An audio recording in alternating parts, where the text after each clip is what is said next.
이게 17장이 좀 할 게 너무 많은데 이렇게 너무 이렇게 천천히 가면은 좀 질리실까 봐 오늘은 이렇게 조금만 그래도 서둘러 볼게요. 우리 그래도 연결되는 부분을 알아야 되니까 우리 아버지 것이었는데 나에게 주셨고라는 거 기억나시죠? 네. 네. 그래가지고 이거를 잘못 이해하면은 뭐 하나님이 먼저 가지고 계셨고 막 넘겨받았고 이렇게 착각하는 게 아니에요. 선제하는 개념 그리고 선제라는 것, 실제라는 것 이러한 개념을 봤을 때 이제 충분히 이해할 수 있는 부분이었어요. 근데 이제 우리는 이 7절 지금 그들은 아버지께서 내게 주신 것이 다 누구로부터 왔다라는 거 알았다고 합니까? 아버지. 아버지를 알았다라고 하는 거예요. 그래서 핵심이 뭐냐면 나를 아는 사람은 누구도 안다예요. 아버지를 안다예요. 아버지를 알려면 누구를 통하지 않고서 알 수 없냐? 예수 그리스도를 통하지 않고서는 존재도 할 수 없고 우리가 실제도 할 수 없으며 아버지를 알 수도 없는 거죠. 그렇게니까 아버지라는 하나님과 피조물 사이 그 둘이 공존할 수 있는 유일한 방법은 누구밖에 없는 거예요? 예수님밖에 없는 거예요. 한 번만 더 말씀드릴게요. 아버지라고 하는 하나님과 피조물이 공존할 수 있는 유일한 매개는 유일한 방법은 누구시다? 예수 그리스도이시다. 그래서 그분을 우리는 뭐라고 그런다? 중보자라고 한다. 그래서 중보자 해가지고 사람들이 계속 막 예수님이 하늘에서 제발 쟤네들 죄 좀 용서해 주세요. 죄 좀 용서해 주세요. 그렇게 계속 쪼르는 분이 예수님이 아니에요. 그게 큰 착각 중에 하나예요. 죄는 십자가에서 도말, 죄의 문제예요. 지금 내가 죄를 짓느냐 안 짓느냐가 문제가 아니에요. 지금 그분의 핵심은 뭐냐면 생명에 관한 문제예요. 따라서 예수님의 중보는 죄를 안 지으면 끝나는 중보가 아니다라고요. 정말 중요하니까 또 한 번 더 얘기해 드리는 거예요. 이게 넘어가야지 돼요. 죄가 끝나면 예수님은 필요 없는 존재가 되면 안 되잖아요. 맞아요. 예수님의 목적은 중보자예요. 성령님도 어떤 분이라고 그래요? 또 다른 보혜사잖아요. 예수님도 보혜사, 성령님은 또 다른 보혜사. 그 두 분의 사역은 절대로 사라질 수 없어요. 그런데 많은 기독교들이 다 뭐에만 포커스를 맞추냐면 예수님은 죄, 성령님은 능력 이렇게 간다고요. 맞아. 그러니까 그게 아닌 거예요. 그 이유는 죄의 문제가 끝나면 보혜사는 필요 없는가라고 하면 해결되는 거예요. 예수님은 앞으로도 처음부터 앞으로도 영원히 알겠죠? 그분은 중보자예요. 그분이 없으면 아버지와 피조물, 하나님과 피조물은 공존할 수 없어요. 똑같이 성령님 역시도 앞으로도 영원히 처음부터 지금까지 앞으로 영원히 또 다른 보혜사세요.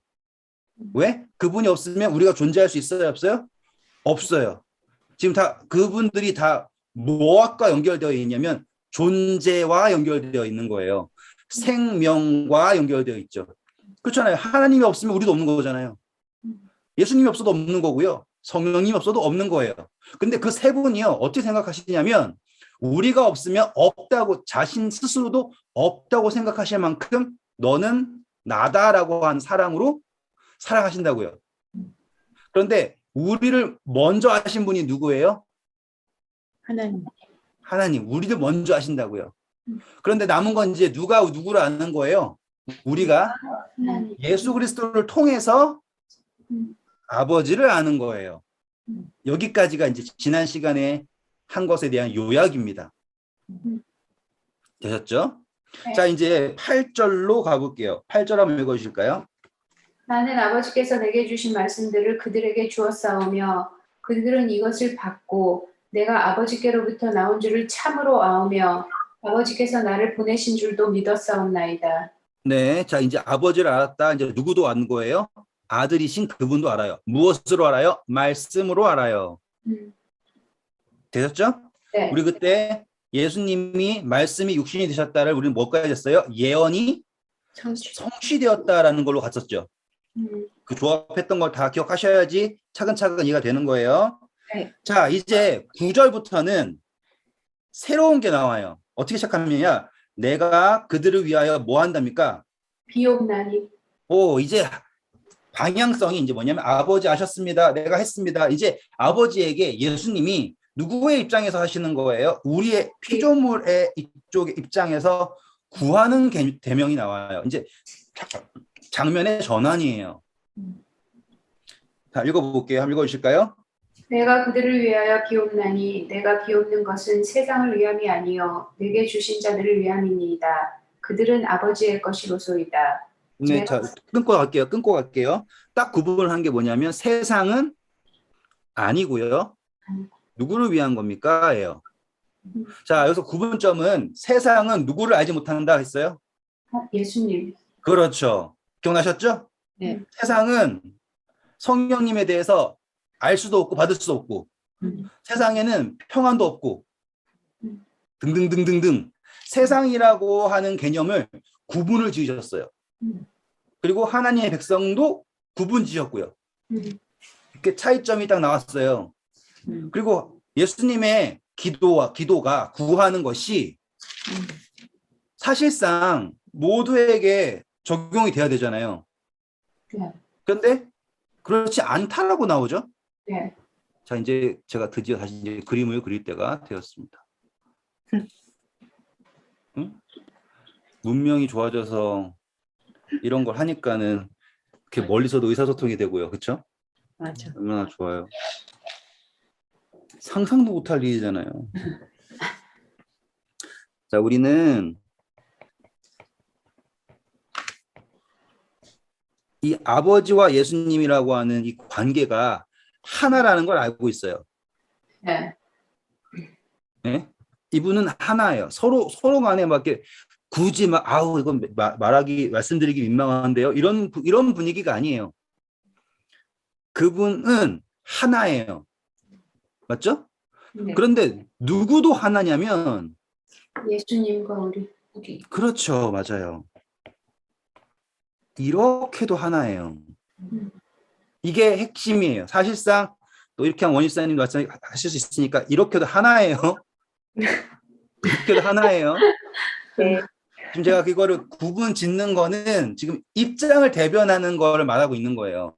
네. 아버지 입장에서도 피조물로 하여금 누구를 알게 하는 게 핵심이에요. 내가 하나님이다라는 것을 알게 하는 게 핵심이죠. 내가 여호와다라는 거를 알게 하는 게 아버지 입장에서의 핵심이에요. 그걸 누가 해주셨어요? 예수님이 하셨잖아요. 맞죠? 네. 이제는 누가 피조물인 우리가 당신의 자녀입니다라는 걸 해야 되잖아요. 그거를 누가 하겠냐 이거예요.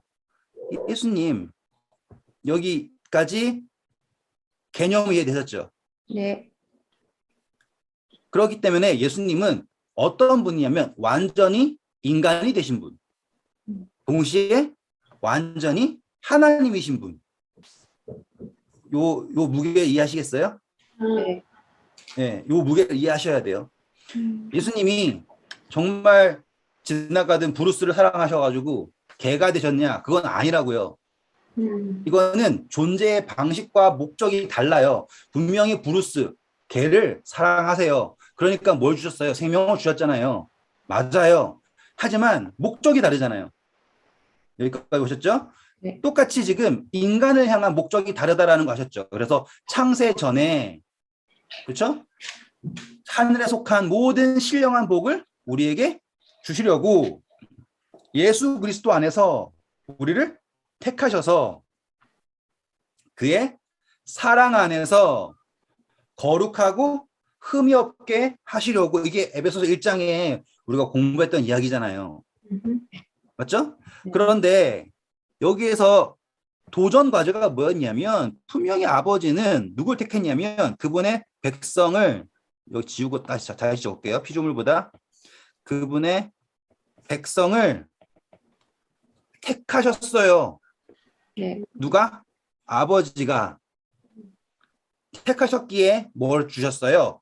존재를 주셨죠? 네. 남은 과제는 뭐였어요? 방금 공부한 이제는 백성이 누구를 택해야 돼요? 아버지를 택해야 되죠. 네. 이제 아버지를 알아야 되는 거죠. 네. 맞죠? 그게 지금까지 공부했던 이야기예요. 네. 자, 그러면 이제 예수님이 뭘 하셨냐면 딱 백성과 백성이 아닌 세상을 그리고 구분하는 거예요. 네. 여기다 적을게요. 이 동그라미 포함되지 않은 뭘 했다? 세상이라고 하는 개념을 구분했다 이 말이에요. 네. 그런데 이 구분은 예수님이 구분한 거예요. 스스로 선택하는 거예요. 스스로. 스스로. 그렇죠. 예수님 하나님이 세상을 이처럼 사랑하사. 하나님 세상을 사랑합니까? 안 사랑합니까? 사랑해요. 사랑하세요. 택함의 범위는 세상을 다 택한 거예요. 맞죠? 네. 복생자를 주신 범위도 다 주셨어요. 네. 하지만 빛이 세상에 왔을 때 사람들이 빛보다 어둠을 사랑해서 어둠으로 갔죠. 네. 그러니까 택한 것은 모두예요. 그래서 하나님의 뜻은 모든 사람이 구원받기를 원하시는 겁니다. 말 맞아요. 네. 그러니까 하나님이 모든 사람을 구원하실 거니까 모든 사람이 구원받습니다. 그건 아니에요. 맞죠? 네. 왜? 그분의 구원은 누구를 택한 사람이 구원받는 거예요? 저를 믿는 자마다예요. 그러면 여기 백성은 누구겠어요? 저를 믿는 자. 예, 맞죠. 이제 누구예요? 예수님을 믿는 자. 자, 이제 세상과 백성의 차이는 뭐밖에 없다라는 걸 알게 되었어요. 저를 믿는 자라는 거를 깨달았죠. 네. 그런데 믿는데 어떻게 믿었대요? 8절 보세요. 내게 주신 말씀. 그렇죠. 말씀. 아, 이거는 그냥 덮어놓고 믿는다가 아니라 무엇을 믿은 것이다. 하나님이 예수 그리스도를 통하여 주신 말씀을 통해서 믿은 사람을 하나님의 백성이라고 하는구나로 깔끔하게 정리가 된 거예요. 그래서 예수님 그러잖아요. 나더러 주여 주여 하는 자마다 천국에 들어갈 것이 아니다. 이제 차이점이 아시겠죠? 네. 네. 자, 그래서 예수님이 이제 누구를 대변하시냐면 우리를 대변하십니다. 하나님의 백성을 대변하세요. 네. 백성을 대변하십니다.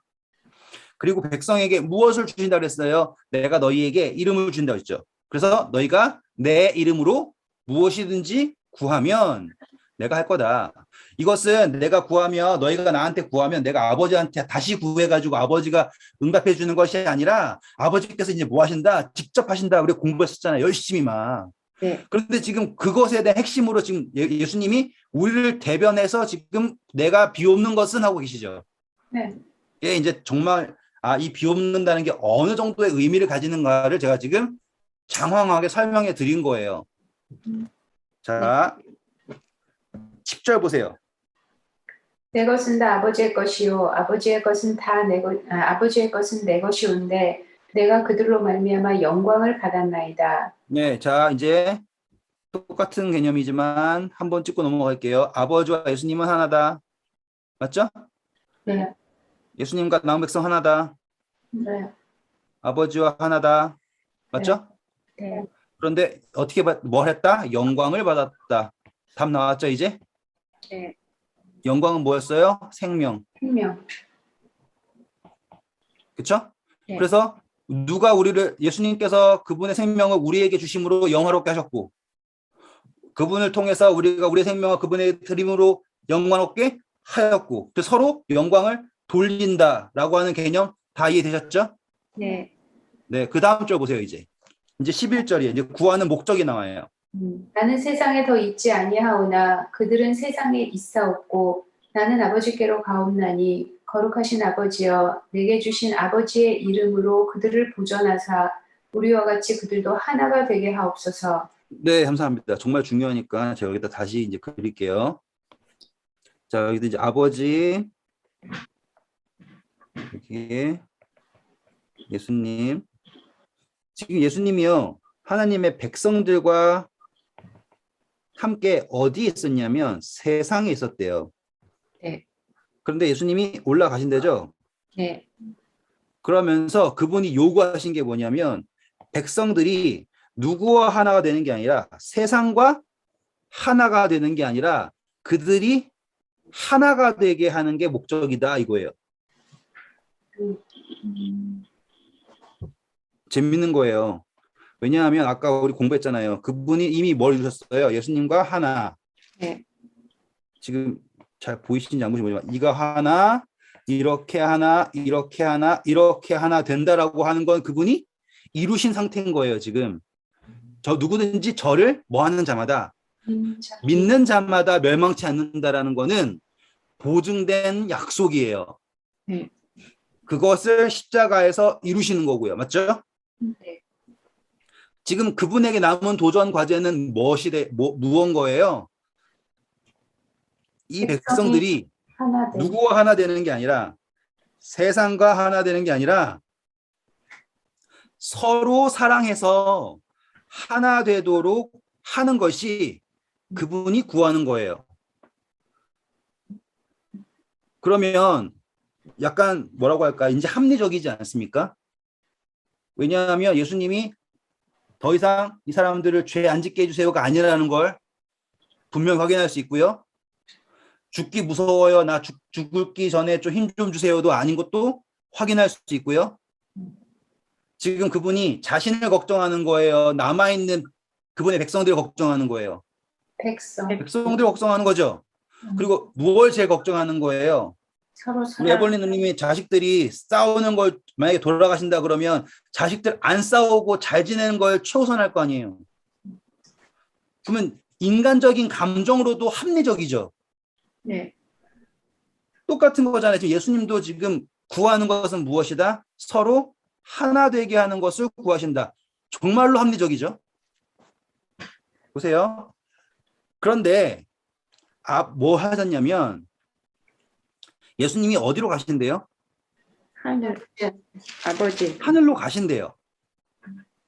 자, 예수님이 하늘로 가신다. 자, 너희는 마음에 근심하지 말라. 하나님을 믿으니 또 나를 믿으라. 내 아버지 집에 거할 것이 많도다. 그렇지 않으면 내가 너희에게 일렀으리라. 내가 지금 너희를 위하여 뭐하러 간다고요? 처소를 예배하러 가노니 가서 너희를 위하여 처소를 예배하며 내가 다시 와서 너희를 나 있는 곳에 그렇죠? 너희도 있게 하려 한다라고 하는 또 다른 뭘 말하고 계시냐면 궁극적인 하나됨을 설명하고 계시는 거잖아요. 그러면 올라가신 것은 무엇 하시기 위해 올라가신 거예요? 올리기 위해서 가신 거죠. 여기까지 이해되셨어요? 올라가신 이유는 뭘 하기 위해서? 올리시기 위해서 가신 거예요. 그렇죠?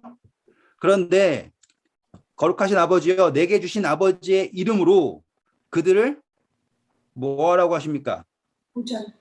보전. 자, 무엇으로 보전하라고 그래요? 세상으로부터? 이름으로 그들을 보전하사예요. 이름으로. 이름으로. 그렇죠. 그러면 이 백성들이 하나가 되려면 무엇 이외에는 하나 될 수가 없어요. 이름. 예수 그리스도의 이름 이외에는 하나 될 수가 없어요. 성경에 기록되어 있는 거예요. 맞죠? 한 번 더 해드릴게요. 하나님의 백성이 하나 될 수 있는 유일한 근거는 누구밖에 없다? 예수님. 예수님밖에 없다. 자, 사단이 가장 싫어하는 건 누구이다? 예수님. 예수님이다. 그러면 어떠한 대립인 줄 아시겠죠? 하나님의 백성들이 예수님 믿고 좋아요. 그런데 난 이것도 잘할 거고요. 사단처럼요. 우리는 이러한 의인들 혹은 우리는 교파라고 말하면 또 누가 혼낼 것 같아서 그러는 거예요. 우리는 이러한 거를 잘하는 의인들. 이렇게 되는 게 아니라 하나 된 것 자체가 누구를 통해서만 하나 될 수 있다고 말씀하신다? 예수님을 통해서만 하나 될 수 있다고 말씀하고 계신다. 맞죠? 자, 그래서 그들을 보존하사 어떻게 하나가 된대요? 우리와 같이. 네, 감사합니다. 자, 그러면 이제 어떻게 이야기가 진행이 되냐면요. 자, 예수님, 하나님, 아버지로 할게요, 그냥. 자, 이분이 지금 아버지, 성령님, 예수님이 어떻게 하나가 되시냐면 이렇게 하나가 되시는 거예요. 누구 안에서 하나가 되시냐면 오히려 예수님이라는 분 안에서 하나가 되시는 거예요. 똑같이 지금 누구도 하나가 되냐면 우리 하나님의 백성들도요. 이렇게 있잖아요. 그러면 어떻게 하나가 되는 거냐면 이렇게 하나가 되는 게 하셨단 말이에요. 아까 우리가 제일 처음 했던 거랑 똑같은 거 아시겠죠? 하나님, 예수님, 피조물. 그런데 그 하나됨은 어떻게 하나가 되는 거냐면 예수님을 통해서만 하나님도 하나가 되시고 예수님을 통해서 누구도 하나가 되게요? 우리도 하나가 되게 하셨다. 이게 왜 중요하냐 하면 다음 절 보시면 그거 이해할 수 있게 됐어요. 한번 읽어보실까요? 내가 그들과 함께 있을 때 내게 주신 아버지의 이름으로 그들을 보존하고 지키었나이다. 그 중에 하나도 멸망치 않고 다만 멸망의 자식뿐이오니 이는 성경을 응하게 함이니이다. 내가 지금 아버지께로 가오니 내가 세상에서 이 말을 하옵는 것은 그들로 내 기쁨을 그들 안에 충만히 가지게 하려 함이니라. 내가 아버지의 말씀을 그들에게 주었사오매 세상이 그들을 미워하였사오니 이는 내가 세상에 속하지 아니함 같이 그들도 세상에 속하지 아니함으로 인함이니이다. 감사합니다. 자, 이제 이름이 다시 확인됩니다. 아버지의 우리 요한계시록 가기 전에요. 하나만 먼저 보고 갈게요. 히브리서 1장 먼저 보고 갈게요. 1장 4절부터 보세요.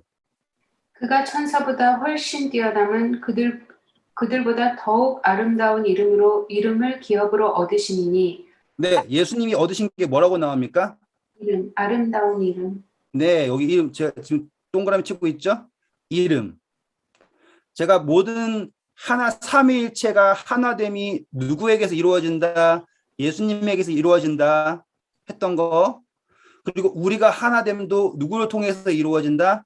예수님을 통해서 이루어진다라고 하는 이유가 뭐냐면 예수님에게 무엇이 있다?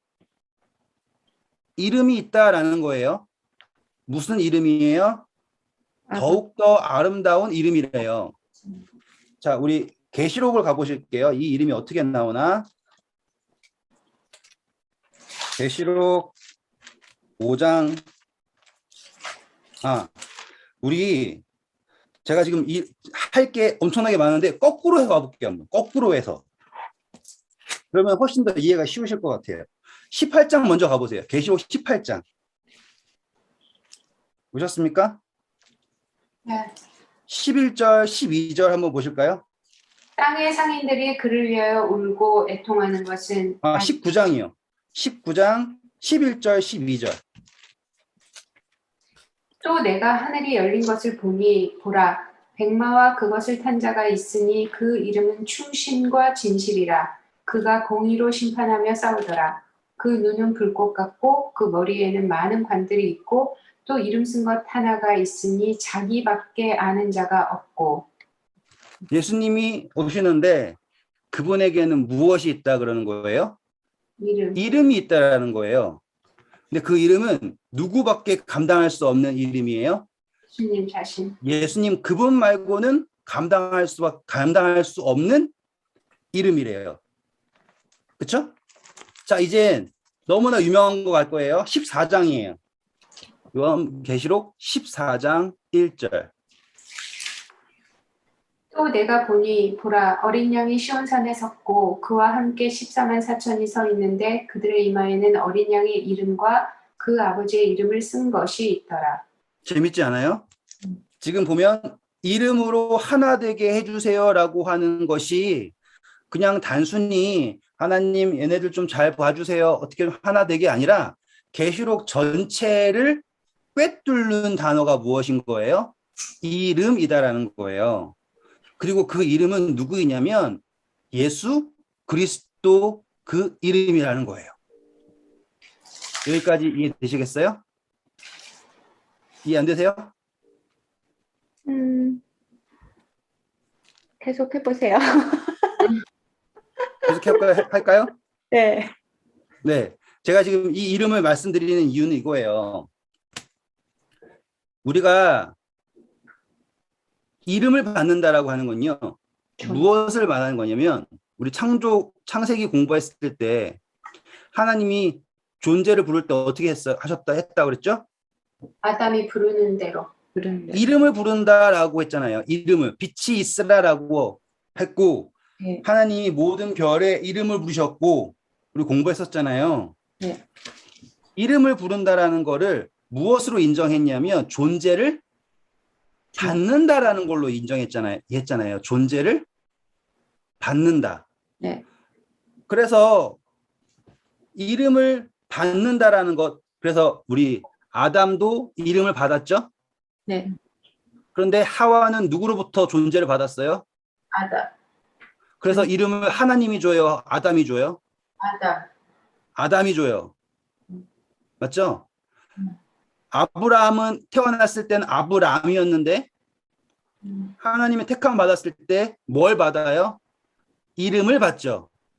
네. 아브라함으로. 네. 이삭은 태어나기도 전에 이름을 받아요. 이삭이라고. 뭐 다 넘어가서요. 예수님도 태어나시기 전에 이름을 아들을 낳으리니 이름을 예수라 하라라고 한다고요. 네. 그렇다는 것은 이름을 받는다라는 건 무엇을 받는 것과 똑같다? 존재. 존재를 받는 것과 똑같다. 그래서 아버지께서 나에게 주신 이름으로 그들을 하나 되게 하라는 것은 단순히 우리는 그리스도인이라고 하는 하나 정도가 아니라 무엇을 받는다예요? 존재를 받는다라는 거예요. 어떠한 존재를? 예수 그리스도라고 하는 존재를 받는다. 그것으로 뭘 하게 한다? 보세요. 세상과 구별되는 하나가 되게 하신다. 이해되셨죠? 말하자면 뭐지? 그 단어를 이름이라고 해서 그렇지 뭐 성령 같은 건가? 아니 성령과는 조금 다른 성령을 생명으로 넣고 하면 똑같을 수 있는데요. 산 거랑 죽은 거. 네, 성령을 생명으로 넣고 똑같을 수 있는데 지금 우리 아담이 그의 이름을 부르면 그게 이름이 되잖아요. 네. 사단이 받고 싶지 않은 게 무엇이었어요? 통치권 아래로 들어갈 수가 없는 거죠. 이름을 받는다라는 걸. 기억나세요? 이름을 받는다라는 거는 내가 그의 권위 아래 들어간다라는 거잖아요. 당신이 나를 낳았습니다라고 하는 거잖아요. 네. 그렇죠? 네. 지금 여기에서 핵심은 뭐냐면 세상의 이름을 받느냐 예수 그리스도의 이름을 받느냐 이거예요. 자, 요한계시록 13장 가면 무슨 이름이 나와요? 13장? 짐승의 이름. 그렇죠. 짐승의 이름을 받느냐? 그러니까 네, 그런 거. 네, 지금 그래서 그 대립이 그거예요. 확인해 볼까요? 가서 이것은 짐승의 이름이고 짐승의 수잖아요. 어디 있니? 네. 17절. 읽어주세요. 누구든지 이 표를 가진 자 외에는 매매를 못하게 하니 이 표는 곧 짐승의 이름이나 그 이름의 수라. 네, 정확하게 나오죠? 네. 그 이름이 그래서 지금 표. 이렇게. 네, 지금 어려운 부분 아니에요. 솔직히 어려운 부분 이 다음 거예요.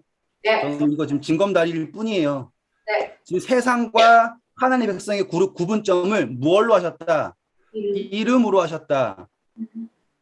그래서 계시록 19장에 보니까 그 누구도 읽을 수 없는 그분만의 이름, 그것을 누구에게 주신다? 우리에게 주신다.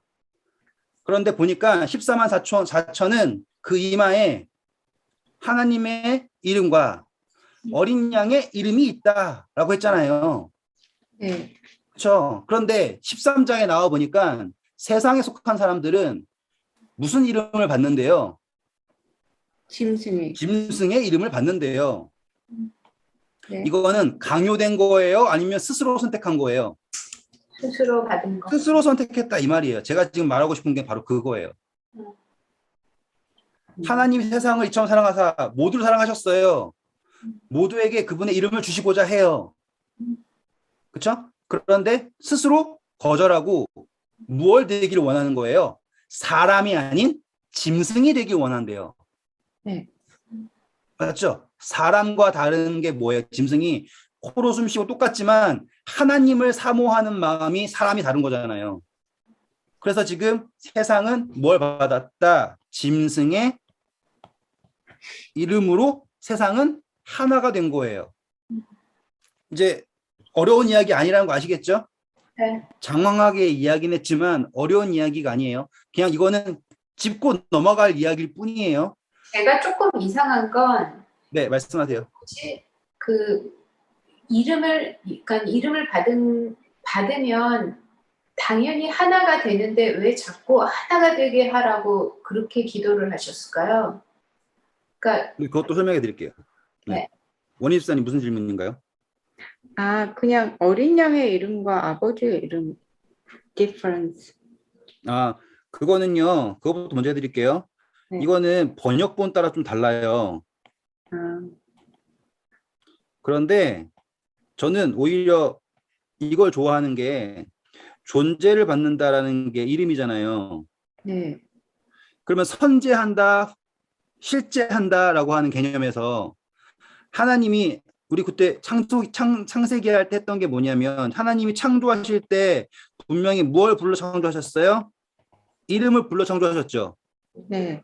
근데 아담에게 또다시 이름을 부르게 하셨죠. 네. 그렇다라는 거는 모든 존재는 이름 몇 개를 가지고 있는 거예요. 두 개가 있나 보지 그러면? 두 개를 가지고 있는 거예요. 그런데 제가 그때 말씀드렸던 건 뭐예요? 하나님의 마음이 아담에게도 같기 때문에 같은 마음을 가지고 있는 사람은 같은 언어를 하잖아요. 네. 그래서 이 두 이름은 같은 이름이었을 것이다 라고까지 했었지 않습니까 그때. 근데 핵심은 뭐냐면 창조에서 첫 번째 이름을 받았을 때는 정말로 존재했죠. 땡겨올게요 그냥 이게. 존재를 했어요. 그런데 두 번째 아담으로부터 이름 받게 되었을 때는 이제 아담의 어디 아래 들어간 거예요? 통치 아래 들어갔죠. 그래서 아담의 통치에 들어가고자 하는 존재는 누구에게 온 거예요? 하나님에게 이끌림 받아서 하나님이 동물들을 아담에게 이끌어 오셨죠. 네. 지금 예수님도 똑같은 말씀하시잖아요. 내게 준 자를 하나님께서 나에게 이끌지 아니하시면 누구도 나를 믿을 수 없다라고 하시는 게 예수님의 핵심이잖아요. 그러고 보면 지금 이왕 나온 김에 해드리는 거예요. 하나님이 동물들이 아담에게 이끌려 왔다라는 것과 똑같이 하나님의 백성들이 예수님에게 이끌려 오는데 그건 누구를 통해 하셨냐? 하나님. 맞죠? 네. 똑같이 방주가 있는데 그렇죠? 방주에 노아가 있잖아요. 네. 근데 동물들이 하나님이 이끄셔가지고 방주로 들어오잖아요. 네. 그래서 구원받잖아요. 네. 예? 동물들은 방주 짓는데 고생 하나도 안 했어요. 아무것도 안 했어요. 한 거 뭐밖에 없어요. 들어가라니까 들어간 것밖에 없어요. 그래서 노아 방주가 우리에게 시사하는 바는 뭐냐면 구원이라고 하는 것은 이끄시는 대로 들어가면 은혜로 받는 것이 구원이에요. 네. 그게 정결하든 부정하든 상관이 없죠. 네.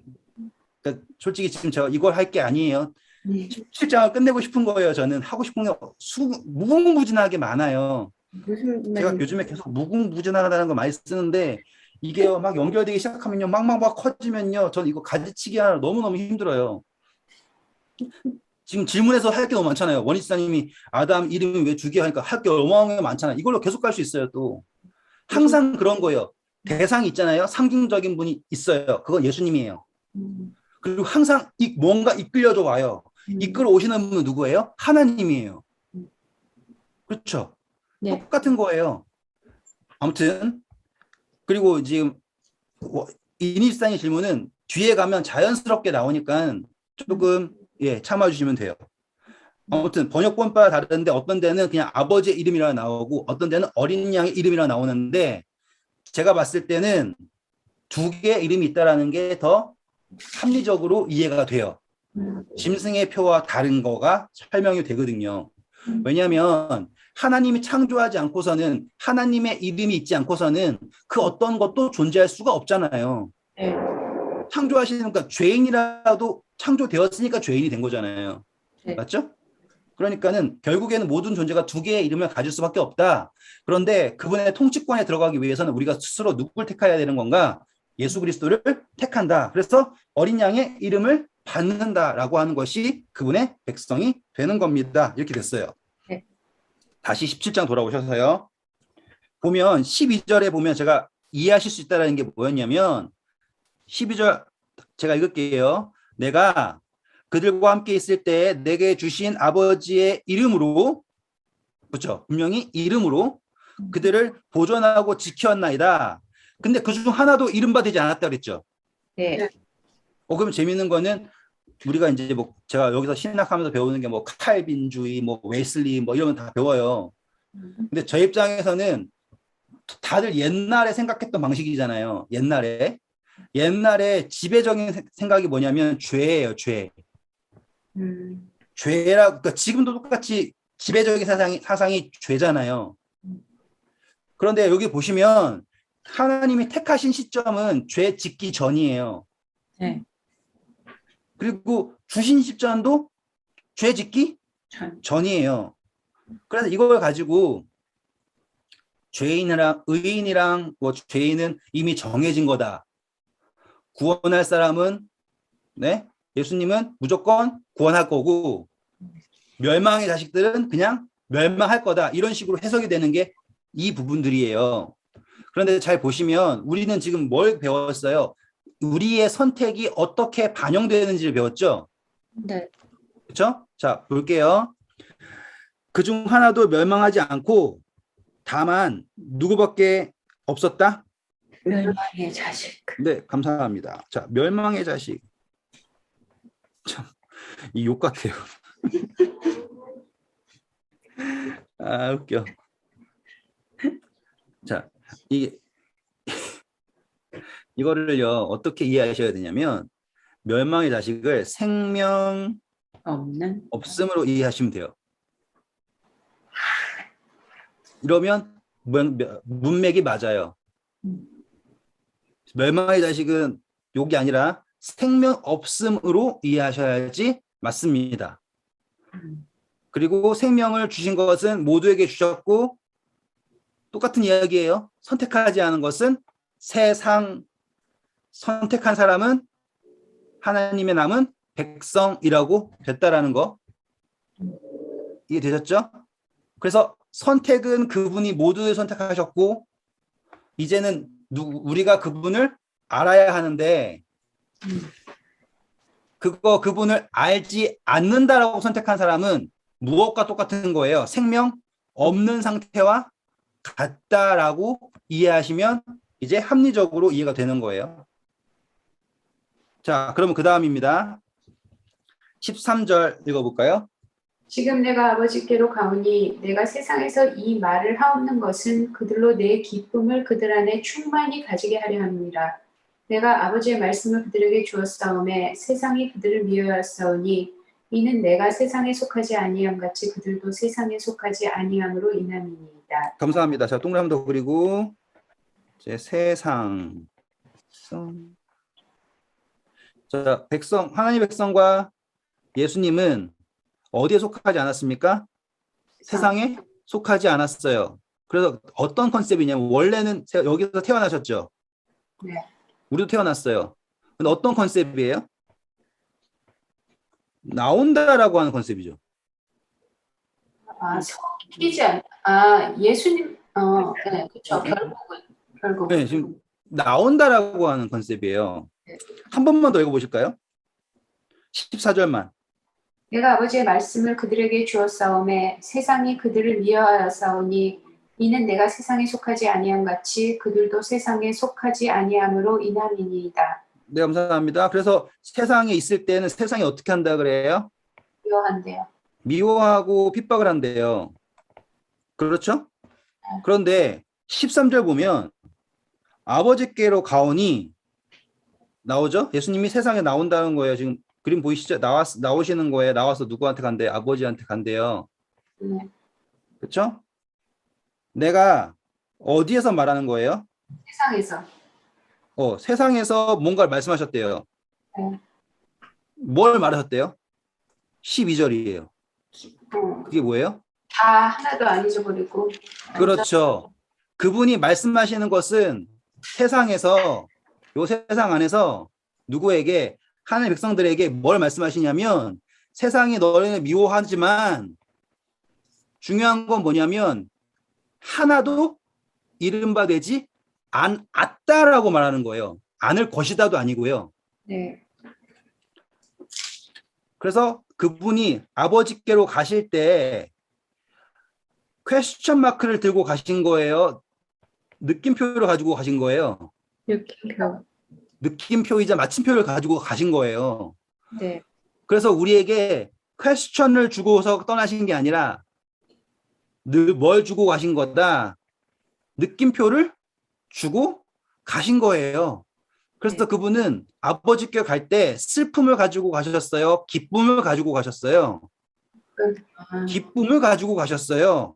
지금 이 문장 하나에 나오는 의미가 무엇이냐면 그들로 내 기쁨을 그들 안에서 어떻게 가지라고 합니까? 충만히 가지라고 하시는 거예요. 그러면 이 17장에 십자가를 달리시기 전에 그분은 어떠한 걸 가지셨냐? 두려움이 아닌 기쁨을 가지고 계시는 거예요. 아시겠어요? 퀘스천이 아니라 질문을 가지고 물음표가 아닌 느낌표를 가지고 있고요. 지금 제자들을 향하여서 위하여 기도하실 때 주시고 싶은 것은 뭐냐면 나의 기쁨을 너네가 가졌으면 좋겠다예요. 네. 그러면 이야기가 완전히 다르지 않아요? 네. 네. 어떻게 하면 구원받나요?부터 등등등등 그 모든 질문이 여기에서 다 사라지는 거예요. 한 번만 더 읽어볼게요.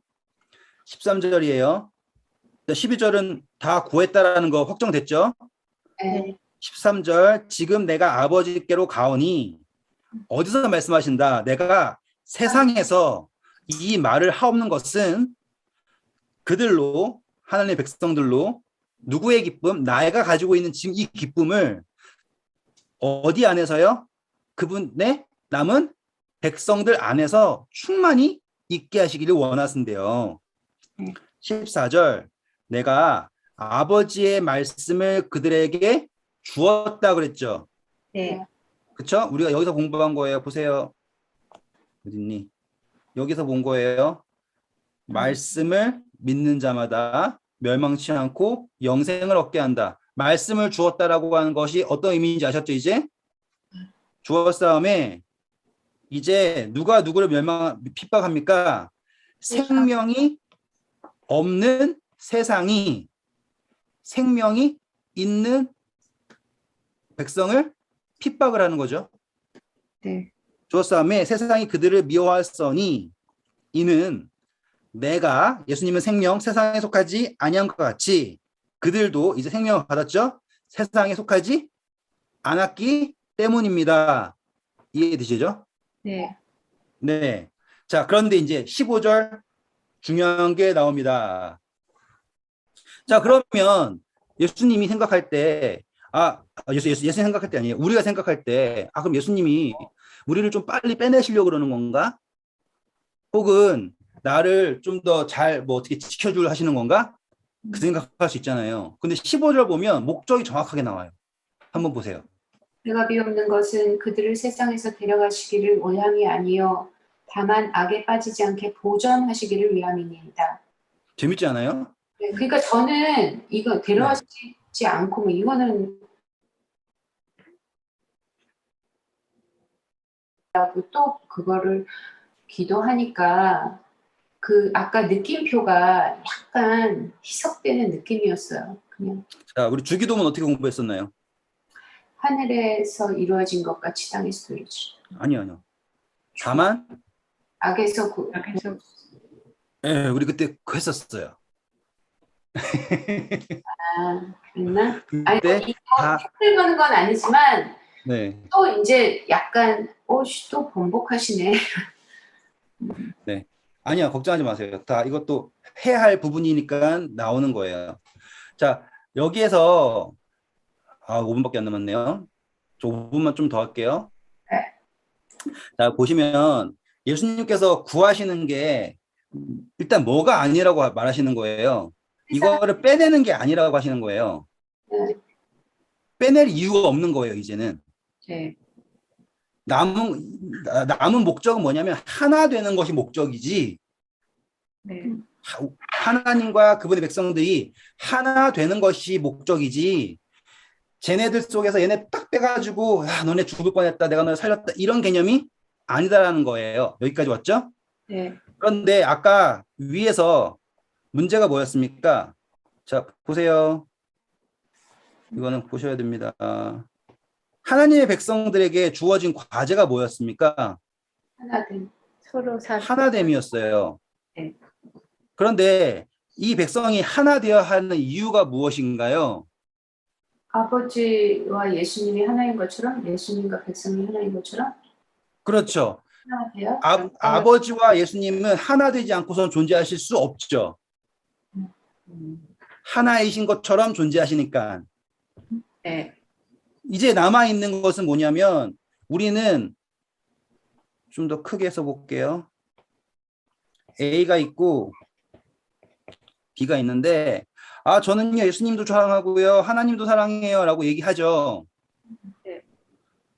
B도 그럴 거예요. 난 예수님도 사랑하고 하나님도 사랑해요 얘기할 거라고요. 네. 뭔 싫으면서? A가 싫으면서. 네, 이건 싫으면서. 그렇죠. 지금 이게 가장 핵심적인 문제예요. 그 어딜 가나 예수님이 지금 그죠? 네, 예수님이 아무리 돌아가시고요 우리를 위해 모든 걸 다 하셔도 뭐 하지 않으면 안 되는 거예요. A와 B가 사랑하지 않으면 의미가 없는 거예요. 그래서 예수님께서 내가 너희에게 새 계명을 주니라는 게 뭐였어요? 서로 사랑하는. 그렇죠. 근데 이게 서로 약간 사랑해. 궁금한 거예요. 역으로 그러면 우리가 하나가 되지 않으면 예수님과 하나님을 사랑하지 않는다고 봐도 돼요? 네, 그러니까 맞죠. 하나가 되는 게 거의 없잖아요. 사람들이. 네. 그러면은 그게 아직 그게 안 됐다고 봐야 되는 건가요? 그죠? 그거는 조금 뭐라고 할까 시간을 좀 둬야 돼요. 네. 제가 조금만 더 시간을 주시면 이게 이제 거짓 개념으로 가요. 그러니까 진실 거짓으로 가야 되는데 집사님 질문하셨으니까 2분 추가. 요한일서 가보세요. 요한일서 4장 20절 21절. 누구든지 하나님을 사랑하노라 하고 그 형제를 미워하면 이는 거짓말하는 자니 보는 바 그 형제를 사랑하지 아니하는 자는 보지 못하는 바 하나님을 사랑할 수 없느니라. 우리가 이 계명을 주께 받았나니 하나님을 사랑하는 자는 또한 그 형제를 사랑할지니라. 네. 지금 간단한 논리예요. 그러면 간단한 논리인데 이거를 뭐 우리가 난 볼 수 있는 거 사랑하고 뭐 이거 하고 이게 이 개념이 아니라 하나님이 아까 제가 이거 얘기하다가 잠깐 헷갈리셨던 게 뭐냐면 아버지와 성령님이 누구 안에서 하나 되신다라고 정의했었냐면 예수님 안에서 하나 되신다고 정했을 때 약간 이해가 안 가셨잖아요. 네. 예? 그분은 하나이신데 근데 그분이 하나 되신다라는 핵심 뭐냐면 누구에게 나타나실 때, 우리에게 나타나실 때 그 한 분이신 모든 영광의 본체이신 것은 예수님 하나에서 하나가 되어서 우리에게 나타나는 거예요. 네. 그래서 제가 삼위가 하나 되는 장면은 누구에게서 이루어진다? 예수님에게서 이루어진다 한 거예요. 똑같이요. 그분의 어떠함이 또 다른 피조물들에게 나타낼 때는요. 앞으로 그렇죠. 우리가 누가가 되는 거예요. 아들들이 된다잖아요. 아들들. 네. 그러면 그분의 삶 위에 어떠함이 너희의 몸이 하나님의 영의 성전인 것을 알지 못하느냐라고 하잖아요. 네. 그러니까 삶 위에 어떠함이 누구를 통해서 나타날 거예요? 모든 피조물들한테 우리를 통해서 나타날 거예요. 맞죠? 네. 그런데 삶 위에 어떠함이 우리 통해 나타나는데 서로가 사랑하지 않으면 여기에 있는 피조물들이 볼 수 있어요? 없어요? 없어요. 없어요. 이게 기본적인 논리예요. 그런데 자, 똑같은 거예요. 그냥 요한일서 똑같이 보실게요. 2장 10절 먼저 보세요. 이거 할 때는 그냥 요한일서 말고는 다 나와요, 답이. 그의 형제를 사랑하는 자는 빛 가운데 거하여 자기 속에 꺼리낌이 없으나 네, 형제를 사랑하는 게 어디에 있다는 거예요? 빛. 다시 말하면 생명 안에 있다예요. 자, 이제 이 개념이 어떻게 된 거냐? 좀만 더 연결시킬게요. 우리가 했던 거랑. 죄의 개념을 생명 없음이라 했었잖아요. 그렇죠? 근데 이제는 죄는 지워버리고요. 우리 이제 의를 보자고. 의를 보자고요. 의. 죄를 지워버리고 의를 보자고요. 근데 의가 생명 있음이라고 얘기를 하고 해도 성취가 되는 것은 의가 뭐 해야 되냐면 성취가 되는 것은 무엇으로밖에 될 수 없는 거예요? 사랑으로밖에 될 수 없는 거예요. 그래서 그랬잖아요. 형제를 사랑하는 것은 율법을 이루었다. 그래서 사랑이라고 하는 걸 했단 말이에요. 그래서 생명의 성취는 어디로 이루어진다? 사랑으로 이루어진다라고 하는 논리로 가는 거죠. 그래서 빛 가운데 거한다라는 것은 어디 안에 있다라는 거예요? 생명 안에 있다라는 것이고 생명 안에 있다라는 것은 무엇으로 증거가 되는 거냐면 사랑한다라는 것으로 증거가 되는 거예요. 맞죠? 자, 네. 똑같은 거예요. 요한일서 3장 10절 봐보세요. 요한일서 3장 10절. 외우기도 좋죠. 아까 2장 10절이었고 이건 3장 10절이에요. 이러므로 하나님의 자녀들과 마귀의 자녀들이 드러나나니 무릇 의를 행하지 아니하는 자나 또는 그 형제를 사랑하지 아니하는 자는 하나님께 속하지 아니하니라. 정확하게 나왔죠. 제가 마치 꾸며낸 듯이 정확하게 나왔죠. 의를 행하지 않는 사람, 성취하지 않는 사람, 맞죠? 의를 행하지 않는 사람, 성취하려 하지 않는 사람, 또 뭐 하지 않는 사람, 형제를 사랑하지 아니하는 사람. 이로써 뭘 안 돼요? 쭉 올라가셔서 세상에. 어이구 너무 어지럽지만 여기 자세히 잘 보시면 세상에 짐승의 표랑 여기랑 백성이 나온다고요. 막 복잡한 듯 하지만요. 그냥 뻔한 이야기예요. 동그라미 몇 개만 그리면 나오는 이야기예요. 지금 뭘 구분하냐? 세상의 자식. 다시 말하면 멸망의 자식. 다시 말하면 누구야? 3장 10절 마귀의 자식. 이 자식들. 아시겠어요, 이제? 이것들이 다 그냥 있는 게 아니라 다 의를 추구한다고요. 아시겠죠? 다 대의가 있어요. 뭐 이유가 있고. 근데 뭐 성취하지 않는 게 뭐야? 의를 성취하지 않아요. 왜? 사랑이 없으니까요. 이해되셨죠? 네. 생명, 사랑. 지금 이제 정말로 시간이 다 되어 가니까 저는 나중에 또 더 할 겁니다. 이니스사님 걱정하지 마세요. 이거는 계속 해야 될 지문이고 핵심적으로 요한일서 3장 10절에 분명히 무엇으로 구분하신다고 나왔어요? 형제를 사랑하는 것으로 양과 염소를 구분한다고요. 맞죠? 네. 보세요. 마태복음 25장에 양과 염소의 비유가 있는데 어떻게 구분해요? 내가 목말랐을 때, 내가 줄였을 때, 내가 옥에 갇혔을 때 염소는 쳐다보지 않았고 양은 물을 줬고 떡을 줬고 그쵸? 핵심이 뭐예요? 형제, 사랑. 분명히 염소들도 내가 언제 안 했습니까? 나도 이거 했었고 했는데 정확하게 양과 염소가 구별되었죠. 무엇으로? 형제, 사랑으로.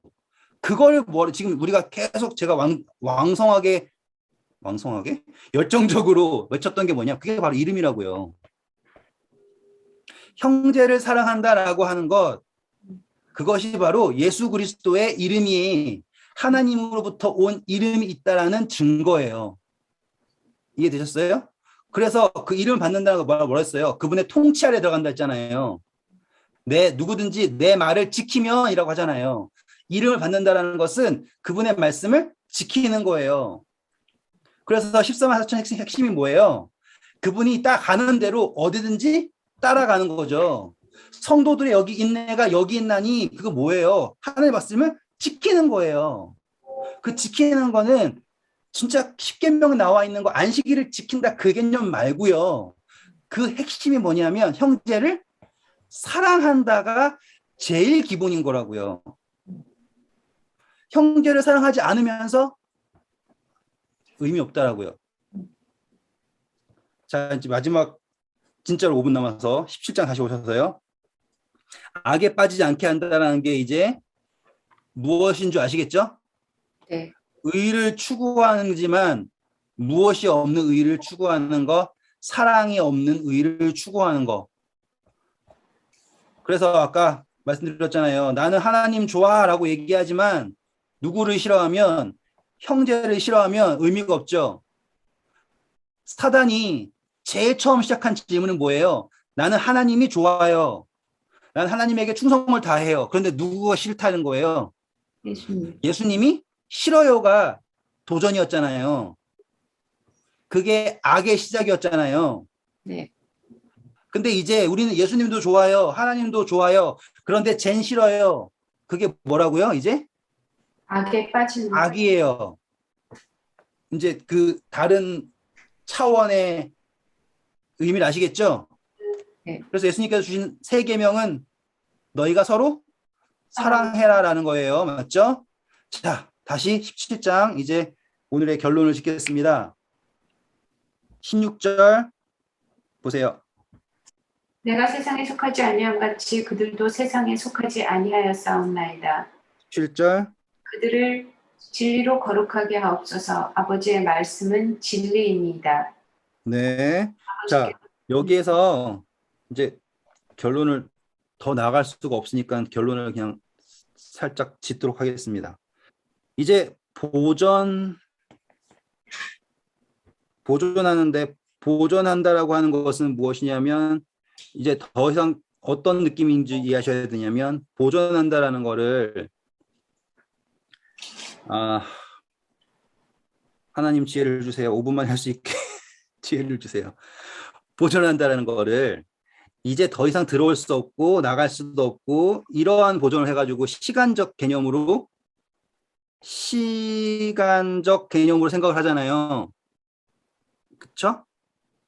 그래서 제가 물통을 2개 가지고 있어요. 제가 이 물통을 2개를 보존하려면 뭐 해야 돼요? 마시지도 않고, 그쵸? 누굴 주면 안 돼요. 그게 우리가 생각하는 보존이에요. 시간적 개념으로. 그쵸? 그 시간적 개념, 그리고 물질적 개념으로. 그런데 예수님께서 말씀하시는 보존은 이런 시간적, 물질적 개념이 아니에요. 무엇을 줬다고 합니까? 말씀. 이름. 이름. 17절. 17절. 진리. 말씀. 진리. 네, 진리. 말씀. 이 보존이라는 것을 이제는 우리는 시간 혹은 사건적인 보존이 아닌 무엇으로 보존한다라고 하는 거예요? 진리라고 하는 것으로 보존이에요. 그러나 이야기는 무슨 뜻이냐면 누구든지 어디 안에 들어오면 예수님 안. 네, 진리. 진리라고 하는 예수 그리스도 안에 들어오면 무엇이 될 수 있게? 보존, 될 수 있게 오늘은 여기까지만 하겠습니다. 그리고 그것은 아버지의 말씀입니다라고 했죠. 그러면 앞으로 쭉 와가지고는 우리가 계속 사람들이 나를 믿는데요. 왜 믿는데요? 아버지께서 주신 말씀으로 그들이 나를 믿었습니다 했던 거 기억나시죠? 네. 네, 그래서 지금 앞에 있던 개념이랑 지금 예수님께서 정의하시는 보존하신다라고 하는 개념이 아버지의 말씀, 진리라고 하는 것으로 누구든지 저를 믿는 자마다 멸망치 않고 영생을 얻게 하려 하십니다라는 것과 똑같이 전개가 되는 거예요. 네. 그렇죠? 네. 우리는 이제 더 이상 이 보존을 예정론처럼 해가지고 구원받을 사람은 정해져 있습니다. 그 수는 변하지 않아요. 당신이 뭘 해도 구원받을 사람 구원받고 멸망의 자식들은 죽어버리는 겁니다가 아니에요. 그 보존은 어떠한 보존이냐면 진리라고 하는 아버지의 말씀이라고 하는 것의 보존이라서 누구든지 저를 믿는 자마다 멸망치 않겠다고 하시는 약속에 의한 언약에 의한 보존입니다까지 하도록 할게요. 혹시 뭐 마지막으로 질문이라도 없어요. 없어요? 네. 질문 없으니까 요한복음 8장 12절 한번 읽고 끝낼게요. 요한복음 8장 12절. 진리를 알지니 진리가 너희를 자유롭게 하리라. 네. 이제 이 말씀의 무게가 달라져야 되는 거예요. 자유의 범위가 내 기쁨이 어떤 것이다. 그래서 그 진리 안에서의 그 안전함, 그거를 좀 느끼셨으면 좋겠어요. 달라요. 지금 예수님의 그 기도를 우리가 지금 한 절 한 절 해석한 게 아니라 묵상하면서 따라가고 있잖아요. 그러면 그분이 십자가를 가시기 전에 지금 막 제자들에게 간절하게 하시고자 하는 마음이 어쩌면 지금 우리 재림을 기다리고 있는 우리에게 하시는 말씀과 똑같을 거예요. 네. 좋은 밤 되시고요. 목요일 날 네. 뵐게요. 감사합니다. 목요일 날 네. 봬요.